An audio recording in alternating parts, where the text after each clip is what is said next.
Hey everybody, Pastor Grant here. I hope you're staying warm and having a great week. Hey, we have so much going on at Christ the King, so I'm going to give you just some rapid fire opportunities to get connected deeper in community and connected to Jesus. If you'd like to join one of our worship teams or our weekend production service teams, we would so love to have you come and be a part.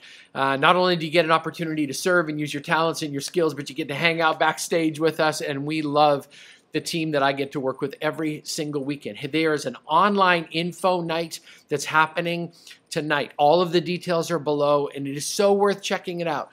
So if you're a musician, a tech person, someone who'd love to learn how to operate one of our cameras, we would love to have you come and be a part of our team.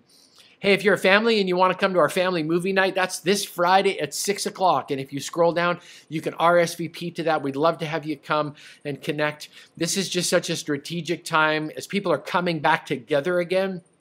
And how cool is it to do it as a family and watch a movie at the same time? As we're doing this new series called The High Cost of Living, it's just a 2-week mini series. We want to give you some practical tools. And so we've got a finance class that's coming up. So if you want to make sure that your finances are being handled in a godly way, in the way that Jesus intended, I'd encourage you to check out that finance class. Once again, the details are down below. And then again, last week, we introduced some grief classes, one of which is going on right now. The response was incredible. We have another opportunity. The class is called Lamentation. And so if you've lost a loved one, or you're walking through the grief of losing someone right now, please take the opportunity to look at the Lamentation class. We really want to make sure that our hearts are in alignment with Jesus as we walk through some of these difficult grief moments in our lives. And I know you won't be disappointed that you made that investment. As well, here's something that's exciting. More people are starting to come back together on weekends. We love our online opportunities. That is so amazing that you can stay connected to us online at all times with all of our services. But as people are starting to come back into the building, we have an increased need to look after the little ones of Christ the King.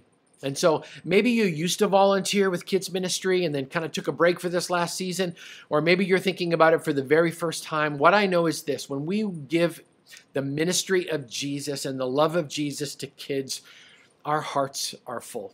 And so I want to encourage you to take an opportunity, minister to kids. It may seem a little daunting or a little bit like a chore, but I'll tell you what, when you give a couple of opportunities per month to loving the little ones of Christ the King, I know God will just pour out incredible blessing on your life. So take an opportunity to look at the details. Once again, you can scroll down and all of the details are there. Hey, one more thing. As we're wrapping up this little mini-series called The High Cost of Living this year, first of all, I'm inviting a friend to come and join me on stage. He has an incredibly unique perspective when it comes to stewardship and generosity. And then as well, we're just going to lay out God's plan. Simple and easy. And I just want to encourage you to take a big step forward in trusting God with this area of our lives that seems really difficult to handle sometimes. God's got a lot to say about this topic, and I'm super excited to preach it. So once again, whether I see you online or whether or not you're here in the room this weekend, I'm just so excited to be able to preach the high cost of living. Let's come together, worship Jesus. I know He's going to meet us here this weekend at Christ the King Community Church. God bless you. We'll see you Saturday or Sunday.